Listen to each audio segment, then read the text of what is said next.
Kingdom 2477, a kingdom that we are against with in this KVK 2 with our restart project jumper account. Today, they have reached out to me that they want to give us information about what's the status in their kingdom and how they saw the KVK. Today, we got Clifford in the channel, and he is going to provide us the side of the story of our opponents. This is what I really like about this community, because even though we are opponents, we are still friends within the community. Clifford, hello. Hey, man. How's it going? I'm doing good. So tell us your experience in this KVK, anything that you want to talk about, all the information. The floor is yours. Yeah, so we went into this KVK coming out of KVK 1 with that new migration rules that Lilith loves to throw curveballs at us every time we do something. So we had the migration with 30 days or 30 slots, and we got told, okay, you're not going to know how to do this. Kings can't control it at all. There's a 48-hour window where you can choose what power level, which we didn't know was going to happen. So we went in not realizing that you can't lower the cap. So we went no cap at first and realized that we were stuck. So we wound up migrating in only 9 people that we wanted to, and our opponents from KVK1 sent a bunch of fake accounts over and took our migration spots. So out of the 30 slots, we really only got 9 spots for KVK2, which was devastating towards our ability for rallying garrisons, since majority of our kingdoms started off as free-to-play. And as new players, I think over 90% of our players are first-timers in this game, which is pretty great. But that really was the starting point for our KVK2, and getting that ability to be one of the largest kingdoms activity-wise going into KVK2, even though we were facing that challenge, was really awesome. So we paired up with Kingdom 2479 and 2497. Yeah, you were in a 2 versus 1 situation.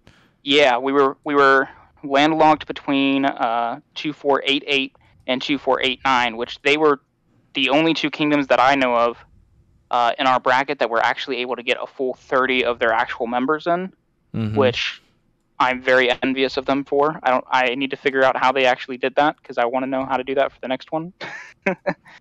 But they kicked our butts pretty good. They definitely showed up and did a great job fighting that 2v1 the entire from pass 4 all the way up until the next pass opened. Was a lot of fun.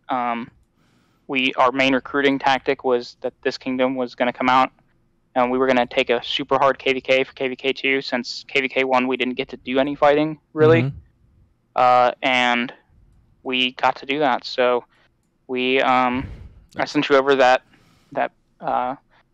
we built a data studio for showing off the stats for the kingdoms.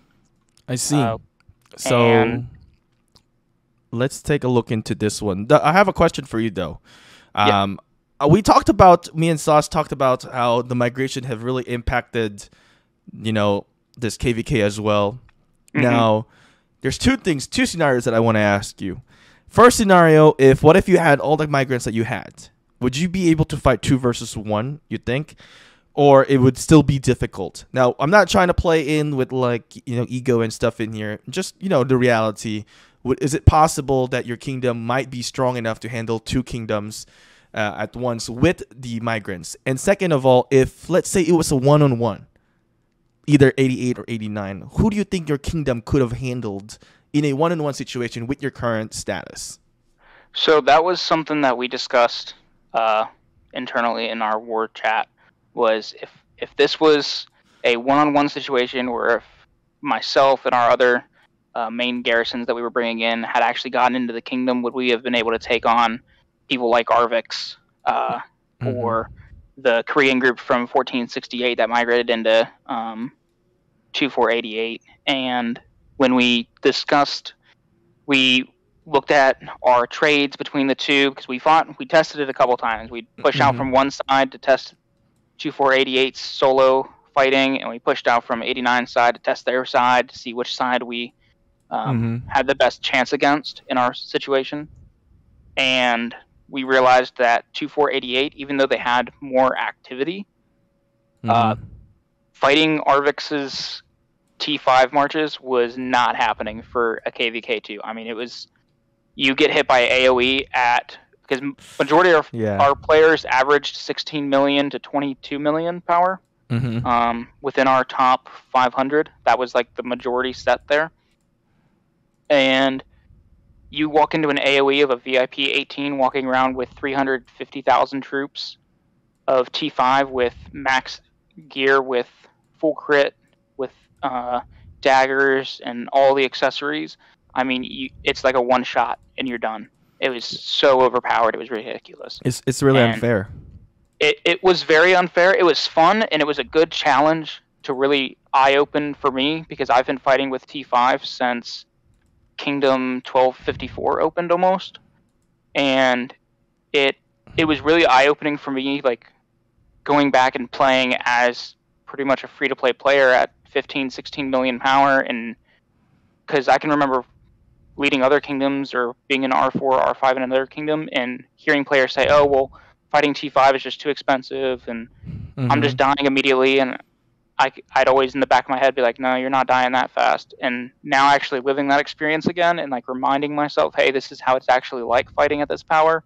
I think that's a really big eye opener. And okay, how can we change our strategies moving forward to better incorporate these lower powered players? Because I think a lot of kingdoms have that high activity and then don't incorporate those smaller players that are more casual and not just fully competitive. So that's our biggest push right now, is pushing high competitiveness for those more casual players and how to best use those, even if they're not on 24/7 and spending tons of money. Yeah, I think though, with the migration, I forgot if they, I remember there was a recent update regarding the migration, kind of preventing jumpers, but I don't think they really prevented how Arvix would be. Right. So with jumper accounts, they made it so you there's an estimated 200 cap for a jumper account jumping into a kingdom, and then they lock it. So we ran into that challenge as well when we first did our jumper into 2477. We lost a lot of players because of that, and then majority of our jumpers quit once the migration to 30 people only happened. So but I think Arvix is Arvix is too strong, too overpowered. Yeah. So he spends a ton of money. He showed us some screenshots, and he had over 60 million gems between his 3 accounts. Oh, wow. That's crazy. He has a ton of gems, and he actually, I was looking through their stats, and he got over 100 million kills on his biggest account, this KVK alone. That is crazy. And then his other accounts got well over 50, 60, 70 million kills each. So he was on the field. I mean, he was every single place that we tried to put. He would random teleport so that he was right next to our fort or next to our flags off territory. And with that size of a 200 mil account, I mean, there's no way that we could take him down. So we did what we could. We pushed as hard as we could.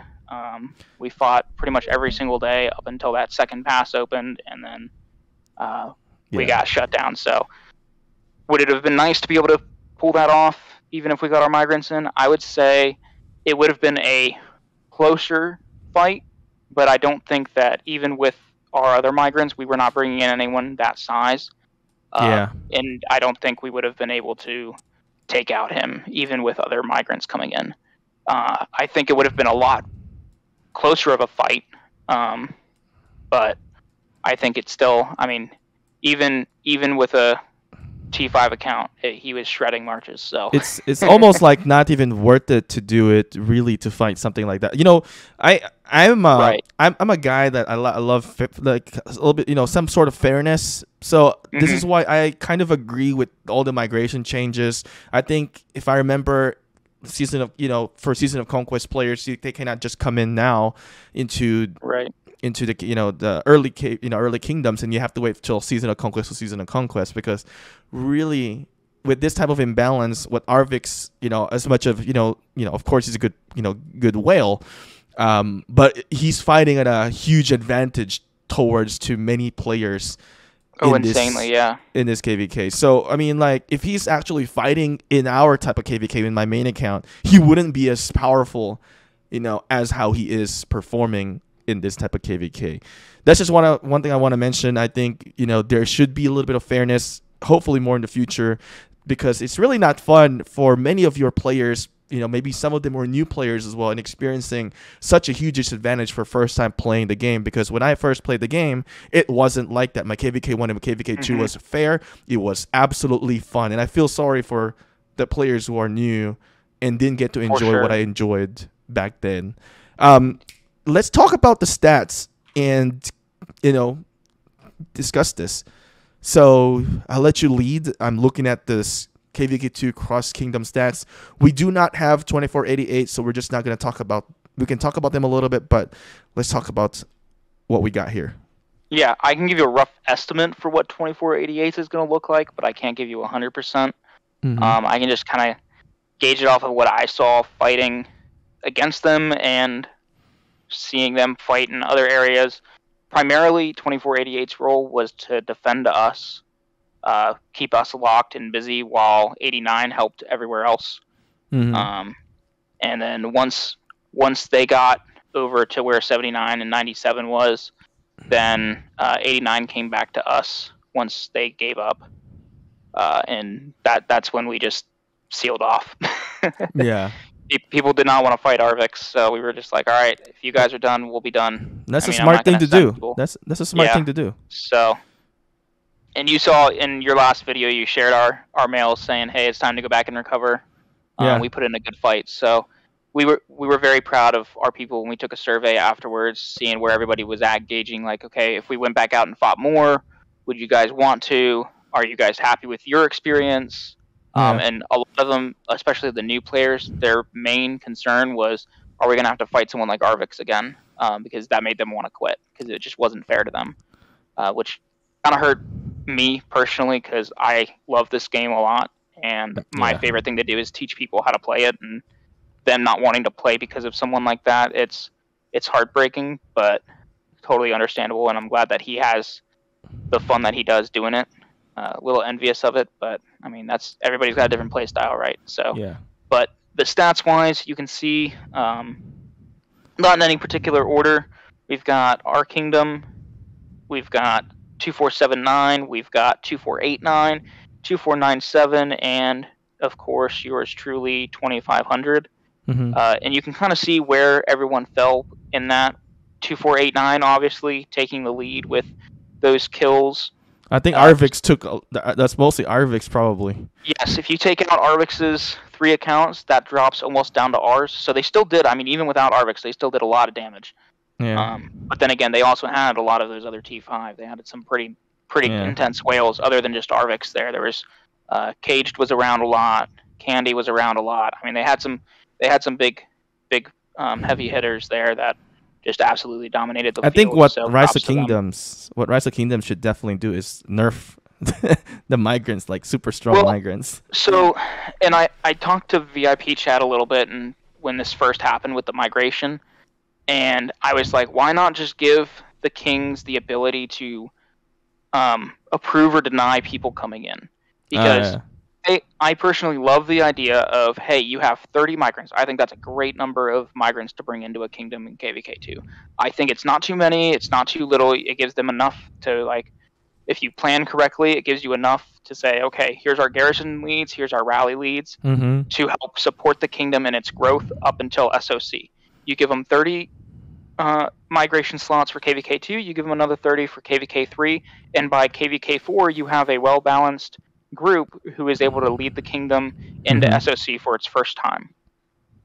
Because if you just send those kingdoms into SOC without any kind of rally and garrison leads from SOC originally, they're going to be drowning fighting a kingdom because they haven't split up the bracket yet. And the bracket fighting a 2300 kingdom versus a 1100 kingdom right now, I mean, the free-to-play will beat out some of the whales from the 2300 kingdom because just the play time is so different. and they've had so much longer to just develop that account. So you really need those migrants to come back, but the king and the leadership in that kingdom needs the ability to figure out who's coming in and approve or deny. But Lilith said that it gives the kings too much power, and that they don't want it to turn into a dictatorship, and that's why they made it first come, first serve into the kingdom. Yeah, I've heard about it. Like, I mean, there's really a lot of. I mean, I understand where Lilith's point of view as well, and I understand your point of view, especially people abusing the system and preventing people from getting players. Am I correct in there? Because I know I'm not part of leadership. I want to make sure. Yeah. So the big concern Lilith had was that leadership would reject people from the kingdom and it would kill the kingdom. Now, what about you said that people were dumping dummy accounts? Was that affecting that?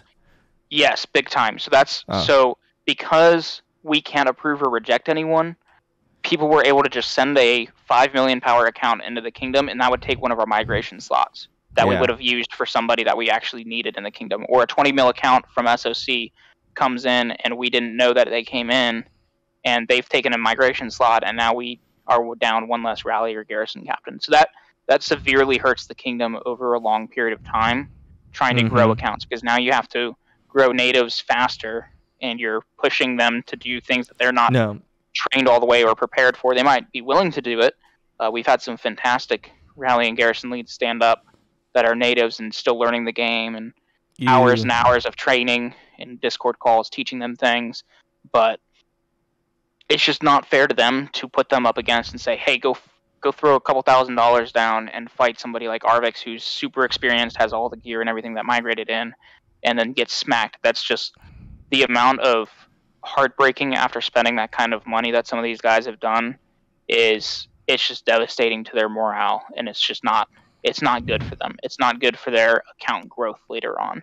So I really think that Lilith needs to step up and fix that, like give the kings the ability to approve or deny. Even if it was just raising and lowering the power cap, I think that would at least give them a little bit more control. Just like an SOC. I don't know. I really don't understand where that power cap locking is from, because another thing that we saw happen to another kingdom that we're friends with in our continent, they had random 100 mil accounts come in that they had no idea were coming, and they took over the kingdom. Like, completely demolished everybody else in the kingdom, and just because what is a bunch of 30 million power accounts that are native going to do to a 100 mil SOC account that comes in and says, I'm in control now? Yeah, that's really tough. I mean, like, even if you have a brand new whale enter into the game, he cannot still fight somebody just like, because you have to build up the gear. It's impossible. I think it's really unfair, and hopefully in the future there should be some fix. My suggestion is keep providing feedback. But let's kind of wrap things up in here. And is there anything that we should talk about that we didn't really talk about within this KVK that maybe you have a message towards to your kingdom, message to the opponents, and just anything?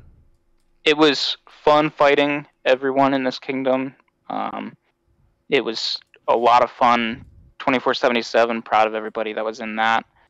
2500, I really wanted to fight everybody in 2500. Like, that was the main goal, was to get paired right next to 2500 and go head to head with everybody there. That was me and the leadership over in 2500 were joking about that before KVK, and sadly didn't get to happen. But I'm happy that we got to face 2489 and 2488. They were a great bunch. 2488, I've fought them in the past before in their old kingdom. It was fun. So I'm ready to go at it again in KVK 3 and see what we do there. There we go.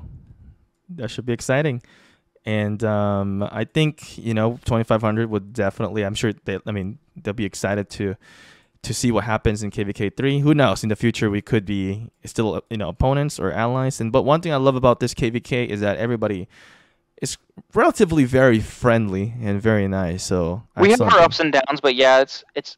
I think leadership wise, we all communicate pretty friendly. But I mean that Lost Kingdom chat gets pretty heated. I haven't seen it that heated in a couple KVKs, so it's been quite entertaining watching that. So it's quite funny.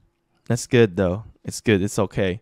Anyway, thank you for joining us in here, and I think you've provided some kind of good insight on your kingdom. Is I don't to be honest, I didn't see a chance for you guys to win in a 2 versus 1, and I think it's a good move in leadership to pull back. I've always been an advocate of that, even in my old, in my main account when I was in a losing KVK. Like, why waste more troops when you know you're not going to progress, and instead focus on development? And I think what you guys did was good. And I didn't know you guys were using minion pictures, so I do apologize. So no, that makes for the sense. Minion Kingdom, we do minion streaming. Everybody's got a different minion name. When the new Minion movie comes out, I'm going to be hosting that. I hosted the Clifford movie when it came out. We do I was gonna say, movie I have a nights minion and stuff shirt. like that. So I have a minion shirt. I need to start sending those out to players. Maybe that's a good idea. I'm going to start doing that as like a kingdom reward for our top contributors. Maybe I'll start sending them minion merch. Minion merch. You can send one to me too. Yeah, I got you. I'll start building that. Anyway, guys, if you guys are in this KVK, maybe you're in 2477. Hopefully, you guys liked having Clifford here, and don't forget to subscribe to the channel. And if you enjoy this, press like, because all of these things help us out with the algorithm as well. And of course, leave a comment. Let us know what you think about this KVK. Maybe you're watching external, not in this KVK, and you're thinking about migrating in one of these kingdoms.